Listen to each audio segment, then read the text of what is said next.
भाऊ काय करायचं साहेब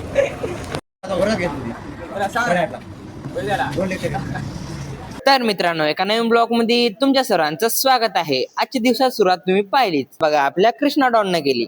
आज आपण ब्लॉग दुपारीच चालू केला. दुपारचा इंटरव्हल झाल्याच्या नंतर डबल आमचा झाला क्लास चालू. क्लास वगैरे झाल्याच्या नंतर मी निघालो घरी जाण्यासाठी. घरी जाता जाता सोमडाऊन चालता कॉल. सोमडाऊन म्हणला माझ्या घरी कोणीच नाहीये म्हणला. मग त्याच्या घरी गेलतो तर तिथं काय बघा, आपला शिरडॉन पण होता, आदित्य डॉन पण होता. सोम खेळू लागला पबजी. मग त्यानंतर आम्ही म्हणलो कालची मॅच बघा. आम्ही हायलाइट बघली. त्यानंतर मी घरी आल्याच्या नंतर जेवण करत करत तारक मेहता बघला. आणि त्यानंतर मी लेक्चर केला बघा फिजिक्सचा लेक्चर वगैरे झाल्याच्या नंतर संध्याकाळी निघालो आम्ही फिरण्यासाठी. फिरता फिरता साईभाऊ चालता कॉल. साईभाऊ म्हणला मला इतर पाहिजे. मग त्याचा इतर वगैरे घेऊन निघालो आम्ही त्याला देण्यासाठी. ते आलतो बघा आज गावाकडून. त्याला अत्तर वगैरे दिल्याच्या नंतर थोडा वेळ भाऊन आपल्या सगळ्यांना भेटलो. आपला भाऊ म्हणला थांब म्हणला तुझा पण मी ब्लॉग घेतो. भाऊनं ब्लॉग वगैरे घेतल्यानंतर आपला साईभाऊ लागला शूट करण्यासाठी. तर मित्रांनो, इथेच ब्लॉगला एंड करतो. भेटूया पुढच्या ब्लॉग मध्ये. Bye bye, see you, Tata.